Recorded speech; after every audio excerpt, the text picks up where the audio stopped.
अस्सलामुअलैकुम स्टूडेंट्स। आज हमारा 10th क्लास की कंप्यूटर साइंस के चैप्टर 1 का लेक्चर नंबर 6 है और आज जो टॉपिक हम कवर करने जा रहे हैं ना सिर्फ सी की प्रोग्रामिंग लैंग्वेज में उनकी बहुत अहमियत शामिल है, बल्कि तमाम प्रोग्रामिंग लैंग्वेज में ये कॉन्सेप्ट बहुत ही अहम है और जिसको सीखे बिना समझे बिना बहुत ही मुश्किल है कि आप इन प्रोग्रामिंग लैंग्वेजेस के अंदर कोई भी एक्टिविटी या टास्क परफॉर्म कर सकें। तो बिना देर किए चलते हैं आज के टॉपिक की तरफ। प्लीज़ अगर आपको मेरी वीडियो पसंद आए तो उसे लाइक कीजिए, मेरे चैनल को सब्सक्राइब कीजिए और वीडियो की नोटिफिकेशन के लिए बेल आइकन पर प्रेस कीजिए। 10th की कंप्यूटर बुक का आज का जो फर्स्ट चैप्टर है इंट्रोडक्शन टू प्रोग्रामिंग, इसके टॉपिक जो आज हमने कवर करने हैं वो हैं डाटा टाइप ऑफ वेरिएबल्स। लेकिन उससे भी पहले मैंने आपसे ये बात कही थी अपने पिछले लेक्चर्स में कि करैक्टर कांस्टेंट के बारे में जो मज़ीद इन्फॉर्मेशन है वो मैं आपको अपने नेक्स्ट लेक्चर में दूंगी। तो सबसे पहले मैं इस टॉपिक को क्लियर करना चाहूँगी। इस टॉपिक के बारे में जो इन्फॉर्मेशन जो है जो कि आपको पता होनी चाहिए वो आपको देना चाहूँगी।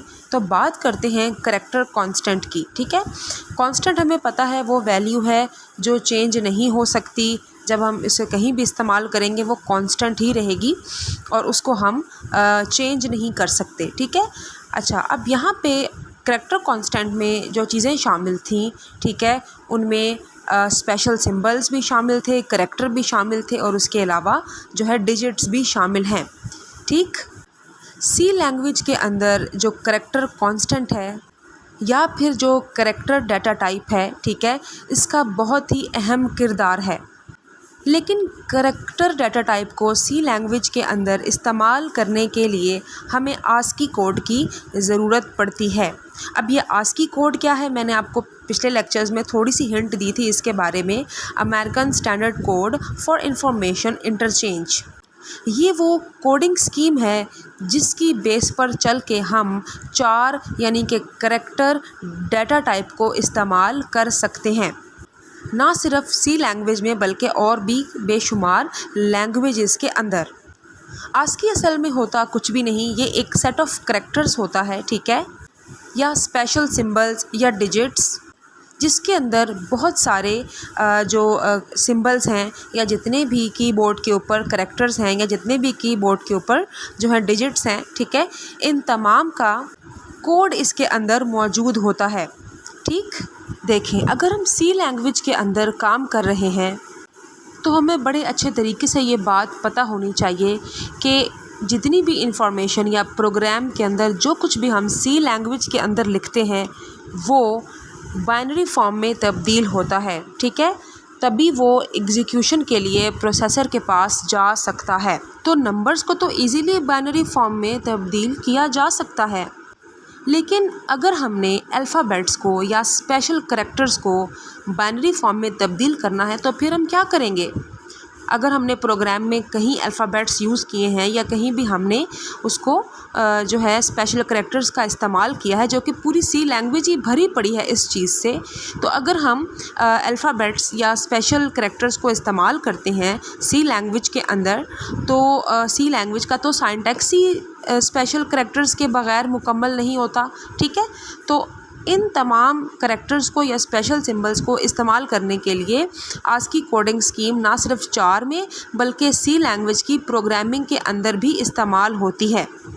अगर हम कहीं भी इन स्पेशल करैक्टर्स को या अल्फ़ाबेट्स को सी लैंग्वेज के अंदर इस्तेमाल करते हैं तो सबसे पहले आस्की कोडिंग स्कीम के ज़रिए इनको तब्दील किया जाता है इंटीजर फॉर्म में, ठीक है, डेसिमल फॉर्म में, और उसके बाद डेसिमल या इंटीजर फॉर्म से इनको तब्दील किया जाता है मशीन फॉर्म में या बाइनरी फॉर्म में, यानी 0 या 1 की फॉर्म के अंदर।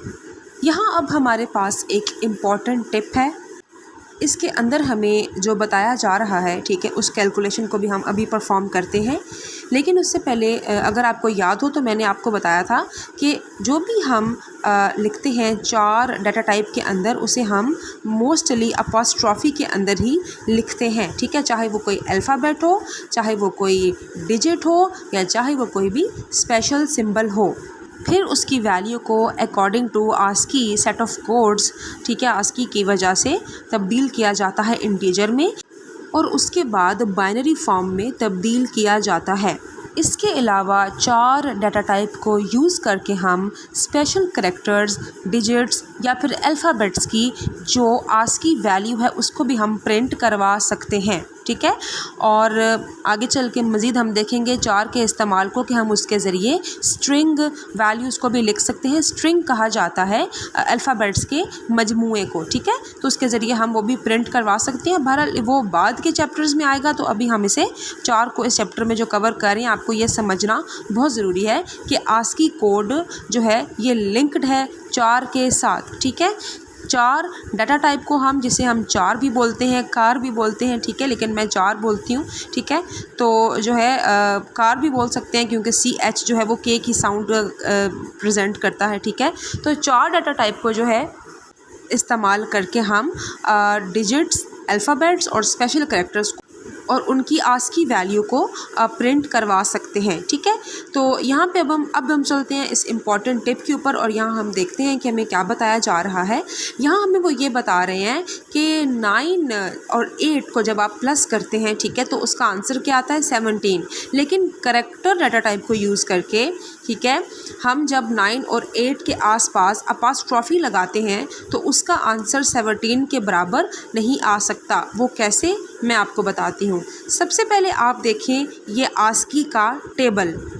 आस्की के बारे में अब मैं इतना ही कहूँगी कि ये जो है ये बनाया गया था अमेरिकन स्टैंडर्ड एसोसिएशन की तरफ से। मज़ीद इस टॉपिक के बारे में कैसे बनाया, किसने बनाया और जो है ये तो मैं आपको बता चुकी हूँ कि क्यों बनाया, ये डिस्कशन हम फिर किसी और लेक्चर में करेंगे।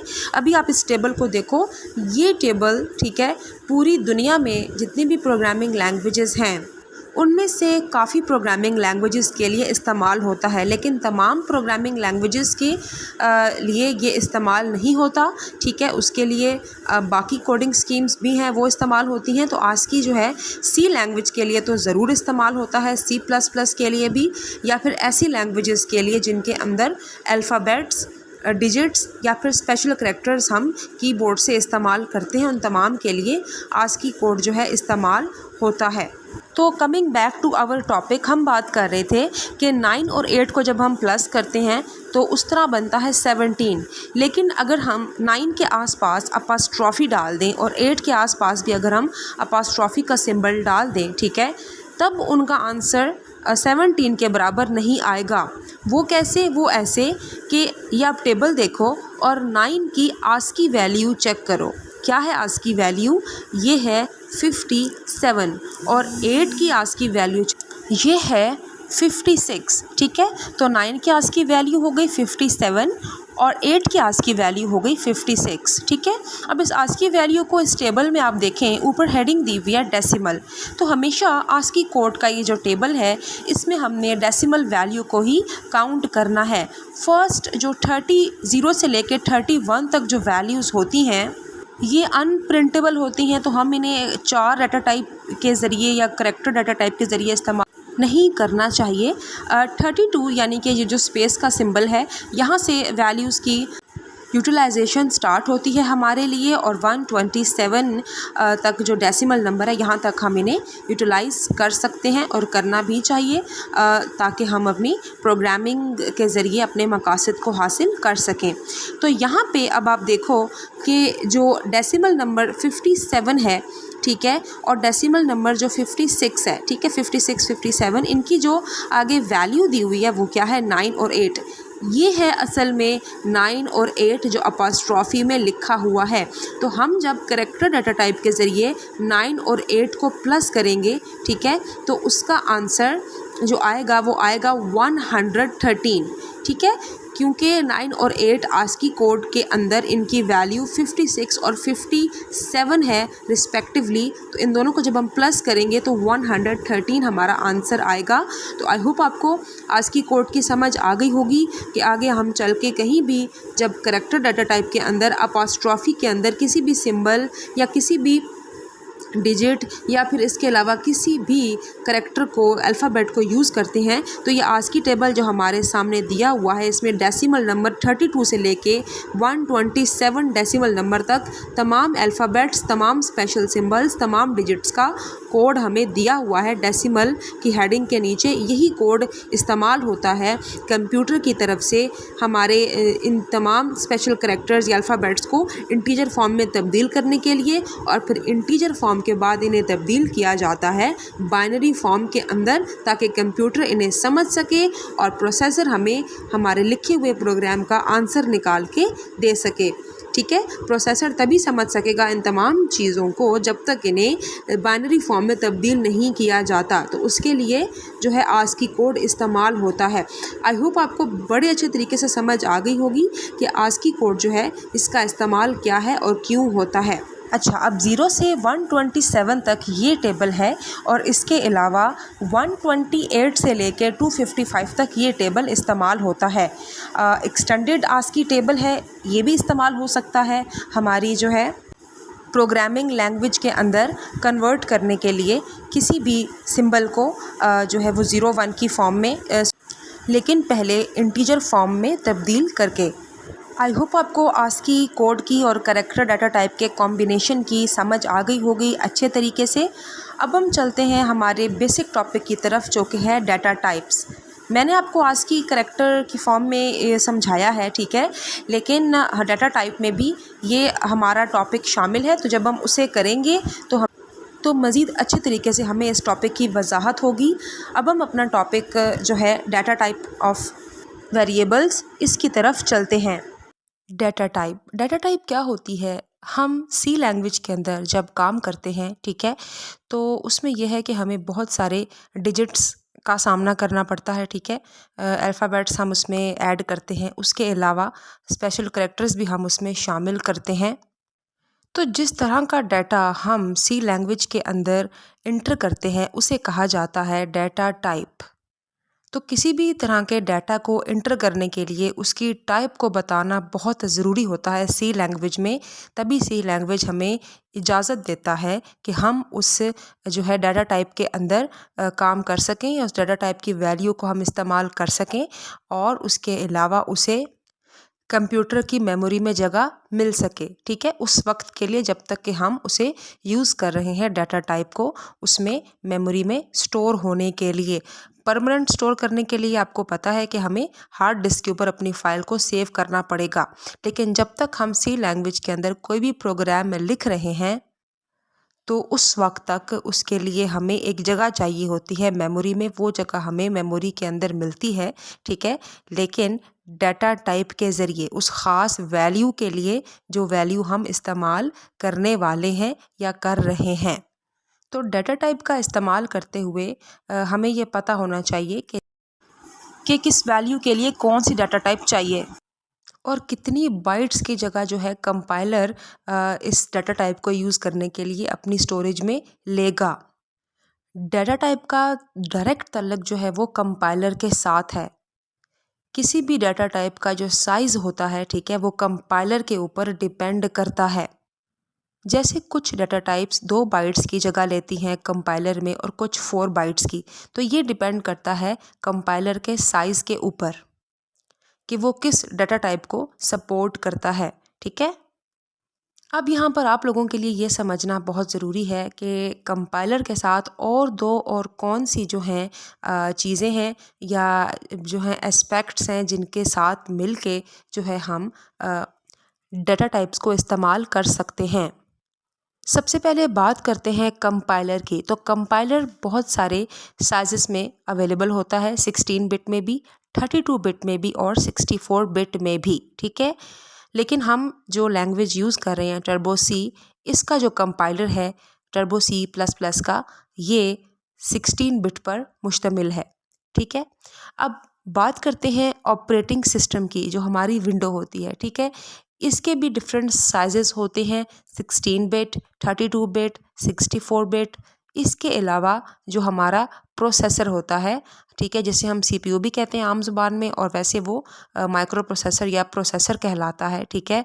ये भी 3 साइजेस में अवेलेबल होता है, लेकिन 2 साइजेस इसके जो आजकल के हमारे जो मॉडर्न कंप्यूटर्स हैं इनमें ज़्यादा इस्तेमाल हो रहे हैं वो है 32 बिट एंड देन 64 बिट।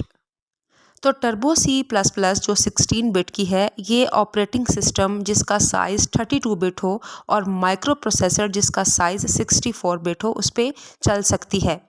या इसके अलावा अगर इसका जो है ऑपरेटिंग सिस्टम का साइज़ 64 बिट है या माइक्रो प्रोसेसर का साइज़ 64 बिट है तो उस पर भी ये चल सकती है। ठीक है, तो टर्बो C++ जो है ये होती 16 बिट में है। यहाँ पर अब हमारे सामने आर्डुइनो के अंदर लिखा हुआ है कि कुछ कंपाइलर्स जो हैं ये 2 बाइट इस्तेमाल करते हैं, ठीक है, इंटीजर वैल्यू को स्टोर करने के लिए, ठीक है, जिसकी रेंज हमारे सामने इन्होंने दी हुई है -32768 टू 32768। ये डिस्कस करने से पहले हम इंट डाटा टाइप के बारे में पढ़ेंगे, फिर हम इस टॉपिक को डिस्कस करते हैं। सी लैंग्वेज की डाटा टाइप्स के अंदर सबसे पहली जो डाटा टाइप आती है वो है इंटीजर, इंट।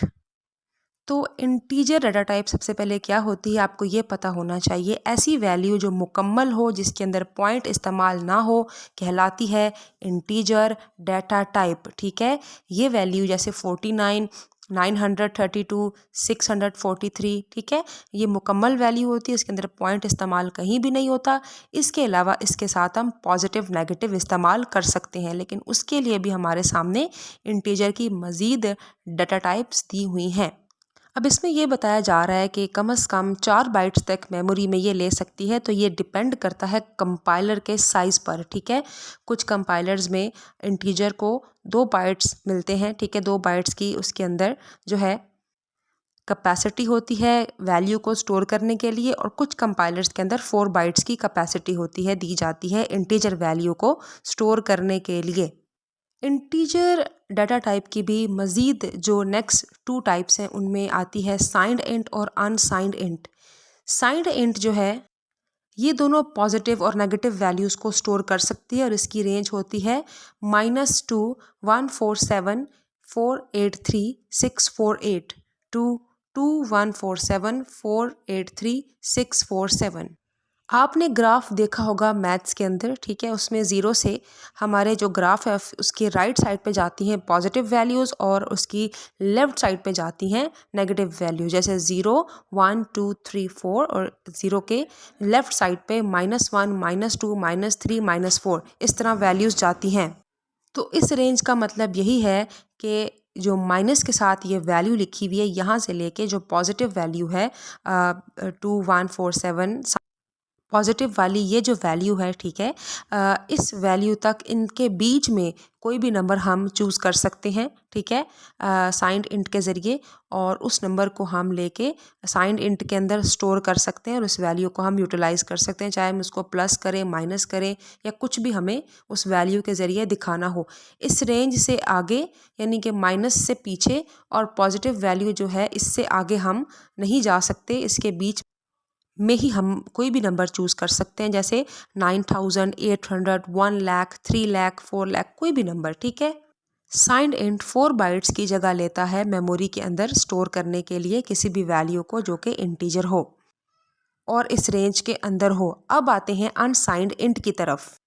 सबसे पहले बात करेंगे नंबर ऑफ़ बाइट्स की जो ये लेता है, ये भी 4 बाइट्स तक की जो है वो जगह लेता है मेमोरी में वैल्यू को स्टोर करने के लिए, लेकिन जो इसकी रेंज है वो 0 टू पॉजिटिव 4294967 है, और ये सिर्फ़ और सिर्फ पॉजिटिव वैल्यूज़ की ही हमें परमिशन देता है कि हम उन्हें यूज़ करें जो 0 से 4294 तक हों, ठीक है, और आगे जो भी ये वैल्यू दी हुई है मुकम्मल। हम नेगेटिव में इसमें कोई वैल्यू नहीं ले सकते। अगर हम ये काम करेंगे, ठीक है, अगर हम रेंज से बाहर वैल्यू लेंगे अनसाइंड इंट में तो ये हमारा एरर कहलाएगा और हमें जो है इस एरर को ठीक करना पड़ेगा। हमने जो डाटा टाइप चूज़ की है उसी के अकॉर्डिंग उसी की रेंज के अंदर हमें वैल्यू लेनी पड़ेगी, या हमने कोई वैल्यू सोची हुई है तो हमें ये देखना पड़ेगा कि क्या कंपाइलर की जो डाटा टाइप है वो उसे सपोर्ट करती है, वो हमें परमिशन देती है वो यूज़ करने की या नहीं। और अगर हमारी वैल्यू रेंज से बाहर है तो बिल्कुल भी हम उस कंपाइलर के अंदर उस वैल्यू को यूज़ नहीं कर सकते, चाहे वो वैल्यू इंट हो, चाहे वो वैल्यू जो है पॉइंट वाली हो, या चाहे वो कोई करैक्टर हो। ऐसा करने पर यानी कि गलत वैल्यू का इंतखाब करने पर, उसे यूज़ करने पर कंपाइलर हमें एरर शो करेगा और कंपाइलर हमारे प्रोग्राम को कंपाइल नहीं करेगा, या वो हमें रॉन्ग रिजल्ट्स देगा जो कि हमारे लिए बिल्कुल भी ठीक नहीं है। तो इस बात का ख्याल आपने खूब रखना है। तो साइंड इंट को इस्तेमाल करने के लिए हम सिर्फ INT का इस्तेमाल करते हैं, ठीक है। और अनसाइंड इंट को इस्तेमाल करने के लिए हम इस अनसाइंड इंट के कीवर्ड का इस्तेमाल करते हैं। आई होप आपको समझ आ गई होगी इंटीजर की। अब हम चलते हैं फ्लोटिंग पॉइंट जो है डाटा टाइप की तरफ। तो सी लैंग्वेज के अंदर जो फ्लोटिंग पॉइंट डाटा टाइप है, ये किसी भी फ्लोट वैल्यू को, यानी कि ऐसी वैल्यू जिसके अंदर हम पॉइंट इस्तेमाल कर रहे हैं, मतलब ये है कि उसमें फ्रैक्शन यूज़ हो रही हो, ये डाटा टाइप उसे स्टोर करने के लिए इस्तेमाल होती है, ठीक है। हम कोई भी वैल्यू जिसके अंदर हम पॉइंट यूज़ कर रहे हैं, अगर हमने यूज़ करनी है सी लैंग्वेज के अंदर, तो हमें फ्लोट डाटा टाइप को इस्तेमाल करना पड़ेगा और हमें डिक्लेरेशन में फ्लोट डाटा टाइप देनी पड़ेगी। यानी कि फ्लोट डाटा टाइप के ज़रिए हम कोई भी फ्लोटिंग वैल्यू यूज़ कर सकते हैं सी लैंग्वेज के अंदर, ठीक है। ऐसी वैल्यू जिसके अंदर पॉइंट इस्तेमाल हो रहा हो। उसके अलावा जो फ्लोट की जो साइज़ है वो है 4 बाइट्स, यानी कि 4 बाइट की ये जगह लेता है मेमोरी में। और इसकी जो रेंज है ये है 3.4 इंटू 10⁻⁻38, 3.4 इंटू 10⁻38, ठीक है, पॉजिटिव 38, ठीक है। तो यहाँ पे 3.4 लिखा हुआ है, यानी कि ये बताने के लिए कि कोई भी वैल्यू जिसके अंदर पॉइंट यूज़ होगा वो हो सकती है। अब उसके आगे जो ये साइंटिफिक नोटेशन में लिखा हुआ है 10⁻⁻38 एंड 10⁻38, इसका क्या मतलब है? इसका मतलब ये है कि जब हम किसी भी फ्लोटिंग वैल्यू को साइंटिफिक नोटेशन में या फिर हम उसे एक्सपोनेंशियल फॉर्म में तब्दील करते हैं, तो जितने भी पॉइंट्स हम डेसिमल वैल्यू के आगे या पीछे लेकर जाते हैं, जितने भी डिजिट्स हम आगे या पीछे मूव करते हैं पॉइंट को, उतने ही डिजिट्स के बराबर हमें 10 की पावर देनी पड़ती है, ठीक है। हम लेफ़्ट मूव करें या चाहे हम राइट डायरेक्शन में मूव करें, तो उतनी ही पावर 10 की बनेगी। अब 10 की पावर में -38 और +38 लिखा हुआ है, तो वही हिसाब है ग्राफ वाला कि हम 0 से -38 तक और 0 से +38 तक जा सकते हैं। हम पावर को इससे ज़्यादा नहीं रख सकते फ्लोट में। और एक बड़ी अहम बात कि फ्लोट डाटा टाइप की जो प्रिसीजन होती है वो 6 होती है, कि पॉइंट के बाद हम ओनली 6 डिजिट्स को लिख सकते हैं। ये आपने याद रखना है, ठीक है। जैसे मैंने ये वैल्यू लिखी हुई है 2.34579, अब इस वैल्यू में 2 के बाद जितने भी पॉइंट के आगे डिजिट्स हैं वो टोटल 6 हैं। 6 से आगे मैं कोई भी डिजिट लिखूंगी तो कंपाइलर उसे एक्सेप्ट नहीं करेगा, क्योंकि फ़्लोट की इतनी ही प्रिसीजन है। यानी कि फ़्लोट हमें पॉइंट के बाद सिर्फ 6 डिजिट्स को लिखने के लिए अलाउ करता है। अगर हमने ज़्यादा बड़ी रकम इस्तेमाल करनी है तो उसके लिए डबल और लॉन्ग डबल ये डाटा टाइप्स मौजूद हैं जो कि फ़्लोट के लिए इस्तेमाल होती हैं, जो यहाँ पे दी नहीं गई, लेकिन आपको पता होना चाहिए। अच्छा, अब हमारी जो लास्ट डाटा टाइप है आज की वो है करेक्टर डाटा टाइप। मैंने 4 के बारे में बिल्कुल चैप्टर के इस स्टार्ट में भी आपको बताया था कि 4 करेक्टर डाइट का जो ताल्लुक है ये आस्की के साथ है, ठीक है। तो जो है ये 1 बाइट लेती है मेमोरी में, और ये जो है एक वक्त में एक ही करेक्टर को स्टोर करने के लिए इस्तेमाल होती है, लेकिन शर्त यह है कि आपने उस करेक्टर को अपॉस्ट्रॉफी में लिखना है। अब उस करेक्टर की कोई भी आज की वैल्यू है, अगर हम उसे प्रिंट करवाना चाहते हैं, ठीक है, कुछ भी करवाना चाहते हैं, तो वो हमें 4 डाटा टाइप करने की परमिशन भी देती है और हम यूज़ भी कर सकते हैं। और इसके अलावा डिफरेंट अगर हम सिंटैक्स सीखें तो हम मज़ीद आज की वैल्यूज़ के ज़रिए 4 डाटा टाइप को इस्तेमाल कर सकते हैं और उसके साथ अपने मज़ीद जो है कोई भी टास्क हम परफॉर्म कर सकते हैं या करवा सकते हैं 4 डाटा टाइप के ज़रिए। Character data type. I hope आपको यहाँ तक इन तमाम टॉपिक्स की अच्छे तरीके से समझ आ गई होगी, ठीक है। अब हम बात करते हैं Rawalpindi board point of view के हिसाब से इस टॉपिक की इम्पोर्टेंस का। डाटा टाइप ऑफ वेरिएबल, इंतहाई important topic by computer course. ये इस चैप्टर का मेरे ख़्याल से बहुत ही इम्पॉर्टेंट टॉपिक में से एक है। ये टॉपिक शॉर्ट में भी आ सकता है, लॉन्ग में भी आ सकता है, MCQs में भी आ सकता है। इसमें बहुत कुछ है ऐसा जो कि शॉर्ट क्वेश्चंस, लॉन्ग क्वेश्चन और एज MCQs आपके पेपर में आ सकता है और आएगा। I am very much sure about it तैयार कैसे करना है आपने, सबसे पहले आपको डाटा टाइप की डेफिनेशन आनी चाहिए, ठीक है, जो मेंशन्ड है इसमें, ठीक है। आपने कोई ज़्यादा जो है एक्स्ट्रा एफर्ट्स नहीं करनी, ठीक है। जस्ट आपने जो टॉपिक आपका बुक में दिया वैसे तैयार करना है। डाटा टाइप की डेफिनेशन करने के बाद इसकी टाइप्स के नाम आपने याद रखने हैं, इंट, फ्लोट और करेक्टर या चार, ठीक है। उसके अलावा इन डाटा टाइप्स की कितनी जो है ये मेमोरी की जगह लेती हैं, इंट की भी मैंने आपको बता दी, फ्लोट की भी बता दी, और उसके अलावा करेक्टर डाटा टाइप की भी बता दी, और उसके अलावा इनकी रेंज कहाँ से कहाँ तक है, इन तीनों डाटा टाइप्स की इनकी रेंज आपने तैयार करनी है। बस अगर ये आपको चीज़ें फिंगर टिप्स पे तैयार हो जाएं तो मेरे ख्याल से डाटा टाइप का टॉपिक आपको तैयार हो जाएगा। मज़ीद आपको इसकी तैयारी के लिए ना टेंशन लेने की ज़रूरत होगी और ना ही आपको जो है कोई प्रॉब्लम होगी बोर्ड में भी और कहीं भी। तो इस टॉपिक को एज लॉन्ग भी तैयार करना है, डाटा टाइप्स ऑफ वेरिएबल। इसके अलावा जो है कोई भी डाटा टाइप एज शॉर्ट भी आ सकती है कि डिफाइन इंट या एक्सप्लेन फ्लोट या what is character data type, ये शॉर्ट में भी आ सकती है। इसके अलावा एमसीक्यूज में भी इसका क्वेश्चन आ सकता है कि what is the range of integer, ठीक है, या ये जो रेंज है ये किसकी है, इंटीजर की है, करेक्टर की है या किसकी है, फ्लोट की है, ठीक है। तो इस तरीके से भी, या फिर ये जो डाटा टाइप है, ठीक है, ये कितनी जगह लेती है मेमोरी के अंदर स्टोर होने के लिए, 4 बाइट्स लेती है या 2 बाइट्स लेती है, तो या करेक्टर डाटा टाइप जो है ये कितनी बाइट लेती है, ये 1 बाइट लेती है, ठीक है। इस तरह के क्वेश्चंस आ सकते हैं बोर्ड में, तो आपने बड़े अच्छे तरीके से इनको बोर्ड के लिहाज से तैयार करना है इंशाल्लाह ताला। और कोई भी क्वेश्चन हो तो आपने कमेंट सेक्शन में मुझसे पूछना है। I am always here to help you, ठीक है, for your exams and for your future, ठीक है। तो ये था मेरा आज का लेक्चर। तो आई होप आपको बड़े अच्छे तरीके से समझ आई होगी इस टॉपिक की। मिलते हैं आपसे नेक्स्ट लेक्चर में, तब तक के लिए अपना बहुत ख्याल रखिएगा। अल्लाह हाफिज़।